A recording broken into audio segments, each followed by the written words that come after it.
Hai semuanya, balik lagi sama calon sarjana. Di gunung-gunung ini, Maya tuh bukan dievakuasi teman-teman, tapi dijadikan sebagai penunjuk jalan ya. Indah, sunyi, tapi mematikan. Mau tahu nggak daftar gunung apa aja yang paling banyak memakan korban di dunia? Hai, gue Andre, yuk kita bahas. Gunung Everest. Kalau kita bicara soal statistik, mungkin kalian tuh bakal kaget. Kenapa Everest tuh ada di urutan ke-7 dalam daftar gunung paling berbahaya sih? Soalnya kalau bicara jumlah total mayat, Everest itu adalah rajanya teman-teman. Lebih dari 340 nyawa telah melayang di sini ya. Dan buat sekali mendaki ke sana, perlu nyiapin duit sebesar 500 juta rupiah sampai dengan 2 miliar rupiah coba untuk bayar izin, peralatan, serta jasa Sherpa juga. Siapa sih itu Sherpa tapi? Mereka itu teman-teman adalah suku asli di sana yang super kuat. Mereka lah pahlawan sebenarnya nih guys, yang bawain barang-barang pendaki, lalu memasang tali, bahkan menggendong pendaki kalau sakit ya. Tanpa Sherpa, ya mustahil dia bisa sampai ke puncak. Tapi uang banyak juga nggak bisa menjamin selamat teman-teman. Bahayanya Gunung Everest tuh ya sebenarnya bukan cuma karena takut jatuh, kesasar, ataupun ketiban longsor salju gitu doang ya. Tapi musuh terbesarnya adalah badan kalian sendiri. Kenapa? Karena waktu naik di ketinggian ekstrim ada yang namanya cerebral edema ataupun pulmonary edema. Dimana yang satu tuh bikin otak kalian bengkak karena kekurangan oksigen, dan yang satunya lagi bikin paru-paru kerendam cairan. Pokoknya selama di atas sana kalian tuh bakal susah buat nafas, sesak, dan ngerasa badan tuh ya mau meledak gitu teman-teman. Lebih ironisnya lagi, ada sebuah tempat di sana yang bernama Dead Zone ya. Itu adalah area dengan ketinggian di atas 8.000 meter yang punya kadar oksigen tipis banget. Biasanya sih di situ tuh banyak orang tumbang karena udah keburu kehabisan energi waktu mendaki, tapi tetap masih mau nungguin antrian buat foto di atas puncak. Dan kalau sudah meninggal di sana, biasanya nih mayatnya tuh ya nggak akan dibawa pulang karena medannya susah banget buat nurunin mereka, sehingga dimanfaatkan lah tuh buat jadi landmark pendaki lainnya.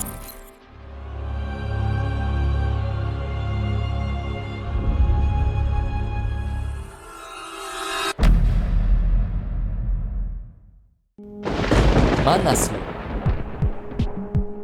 Teman-teman hati-hati ya kalau melihat sesuatu yang indah, soalnya kadang yang cantik itu justru berbahaya loh. Sama nih kayak gunung yang satu ini, namanya adalah Gunung Manaslu di Nepal ya.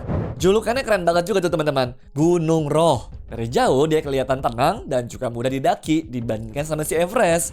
Tapi jangan salah, gunung tertinggi ke-8 di dunia itu seenggaknya sudah mengambil 80 nyawa lebih karena longsor saljunya yang suka nggak ketebak. Di sana tuh banyak banget bongkahan es raksasa yang nggak stabil sehingga bisa runtuh kapan saja ya. Tingkat suksesnya pun juga ada di angka sekitar 5,7%. Ya angka ini sih mungkin terdengarnya kecil ya, tapi di dunia pendakian itu adalah angka yang mengerikan. Buktinya udah terjadi beberapa kali tuh. Tahun 1972 adalah contohnya teman-teman. Ada longsor salju yang mendadak muncul dan juga ngambil nyawa 15 orang sekaligus. Terus di tahun 2012 ada longsor salju raksasa lagi yang menghantam area Camp 3 waktu subuh-subuh tuh, sehingga 11 orang menghilang nyawanya. Gila, untuk gambling sama nyawa dengan modal duit sebesar 400 juta rupiah mah bener-bener cuma pendaki sejati aja sih yang mau.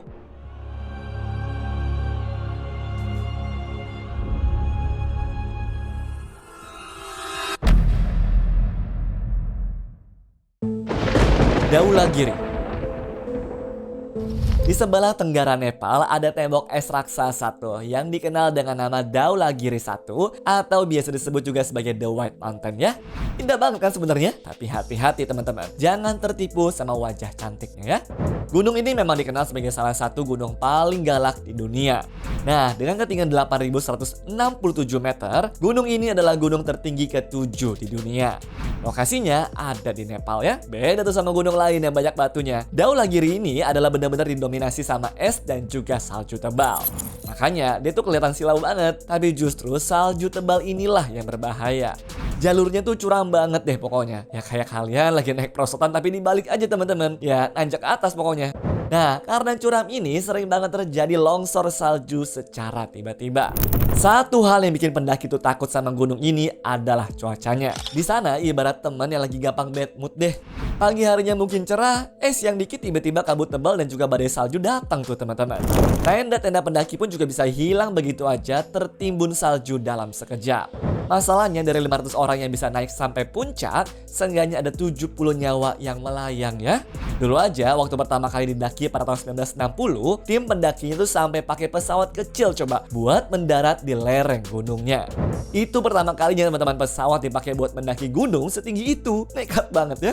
Dan di akhir tahun 2024 lalu, ternyata sempat juga tuh ada tragedi yang memakan 5 nyawa pendaki asal Rusia, di mana mereka tewas barengan setelah jatuh dari ketinggian 7.600 meter. Kabarnya, mereka berlima nih kepeleset waktu lagi keikat satu sama lainnya.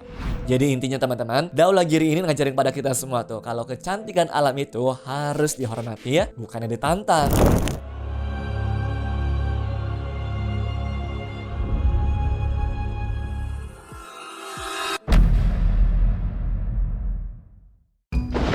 Kangchenjunga.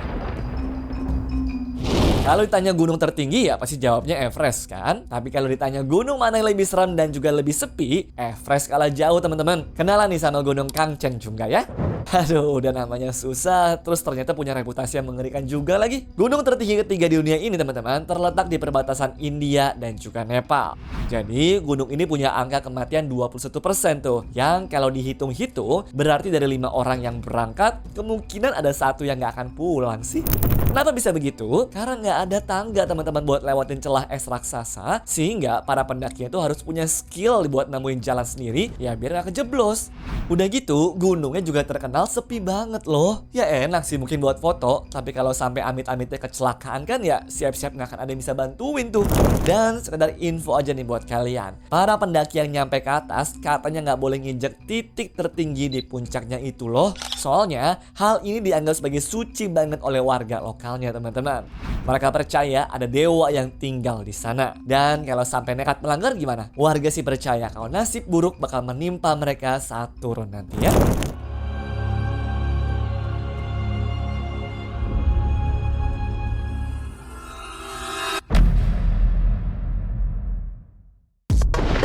Nangga Parbat. Dalam urutan posisi, sebenarnya Gunung Nangga Parbat di Pakistan tuh masuk dalam urutan ke-9 ya teman-teman. Tapi aslinya, gunung ini dianggap paling melelahkan dan juga paling mematikan. Ya soalnya sebelum akhirnya ditaklukkan sama Hermann Bull pada tahun 1953 lalu, gunungnya sudah makan 30 nyawa duluan. Yang bikin gunung ini juga berbahaya adalah rupal-face-nya teman-teman. Itu adalah dinding gunung setinggi 4.500 meter dengan kemiringan 50 derajat. Sehingga pendakinya tuh nggak cuma butuh latihan gym doang ya, tapi perlu skill panjat tebing level dewa juga. Udah gitu, setelah susah payah manjat nih, para pendaki butuh waktu 4 sampai dengan 6 hari lagi buat benar-benar sampai ke puncaknya itu teman-teman. Gila gak sih? Gua aja ngebayanginnya udah capek banget tuh. Dan setelah sampai puncak juga buat foto-foto nih, euforia senangnya tuh bakal hilang dalam sekejap deh. Karena kalian yang mesti turun lagi selama 3 hari dengan kondisi badan yang mungkin ya udah gak fit juga kan? Ya biasanya sih di sini tuh para pendaki bakal tumbang teman-teman. Saking susahnya juga banyak pendaki hebat yang menyerah di sini ya. Tingkat kematiannya mencapai 22%. Dimana artinya 1 dari 5 orang tuh gak akan selamat. Dan kasus yang paling terkenal dari gunung ini adalah kasus pendaki Tom Ballard dan juga Daniel Nardi ya. Mereka diketahui hilang setelah mencoba rute baru. Katanya jasad mereka itu ditemukan lewat teropong teman-teman. Masih tergantung di tali pendakian di ketinggian ribuan meter. Dan karena lokasinya yang tergolong berbahaya, sampai sekarang nih jasadnya dibiarkan begitu saja di atas sana untuk menjadi bagian dari gunung itu selama-lamanya.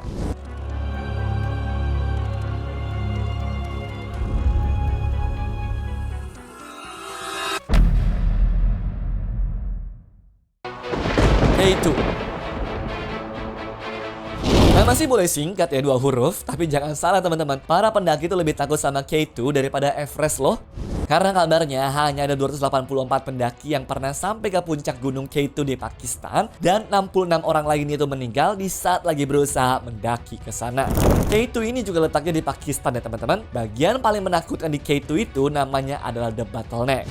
Ini adalah jalan setapak yang sempit banget deh pokoknya. Di atas jalan itu menggantung juga tuh bongkahan es raksasa seukuran gedung bertingkat. Es itu bisa jatuh kapan aja tanpa peringatan. Kalau udah jatuh ya habislah sudah. Di tahun 2008 nih kabarnya ada 11 orang meninggal dalam sehari gara-gara es ini runtuh. Dan tahu nggak kalian, bahaya sebenarnya tuh justru muncul waktu kalian tuh turun. Banyak pendaki yang berhasil sampai ke puncak sih, ya hore-hore terus foto-foto, tapi mereka tuh kehabisan tenaga buat turun teman-teman. Nah, karena capek dan juga oksigennya tipis, ya mereka jadi linglung dan juga terpleset tuh. Secara statistik sih, 80% kecelakaan di sana itu justru terjadinya saat pendaki mau pulang loh.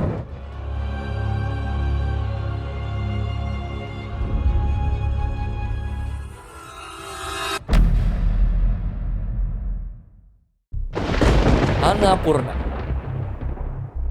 Dan terakhir teman-teman, ada gunung maut bernama Annapurna di Nepal yang dianggap tuh sebagai bos dari segala gunung maut di dunia ini. Padahal tingginya cuma di posisi ke-10 dunia loh. Kelihatannya kecil dibandingkan sama Everest kan? Tapi jangan salah. Nah, sebenarnya karena pendaki yang kesini tuh bukanlah pendaki yang pengen sekedar foto-foto doang, tapi mereka semua tuh teman-teman sudah siap buat setor nyawa. Bayangin aja, dari camp 1 nih kalian tuh harus fokus 1000% biar nggak kejeblos di ratusan retakan es. Terus di camp kedua bisa aja ada longsoran salju yang mendadak nimpa tenda kalian. Belum lagi ada badai salju mendadak tuh, ataupun angin sekencang badai yang muncul di sana secara tiba-tiba. Di camp ketiga dan juga keempat pun kalian juga belum bisa bernafas lega ya, karena teman-teman tuh perlu manjat dinding vertikal sambil berdoa tuh nggak ada balok es yang mau jatuh dari atas sana. Gila banget kan? Ini mau naik gunung apa mau ngetes udah waktunya dipanggil Tuhan atau belum ya? Bener-bener teman-teman, pendaki yang kesana tuh seakan-akan gak dikasih waktu bernafas deh. Makanya tingkat kematian itu mencapai 32%. Ya biar gampang ngebayanginnya kayak begini aja deh. Kalau ada 3 orang sahabat yang mendaki bareng kesana tuh, secara statistik nih, 1 orang dari mereka dipastikan deh kalau nggak akan pulang. Ya memang kalau kalian tuh berhasil sampai ke puncak teman-teman, pemandangannya itu salah satu yang terindah di dunia sih kalau menurut gue. Tapi pertanyaannya nih, apakah sebanding sama nyawanya? Gue sih skip dulu ya. Mending ngopi aja di bawah deh ya, nunggu kalian yang pada manjat. Anyways, cukup sampai di sini ya guys video hari ini. Sampai jumpa di video selanjutnya. Dah.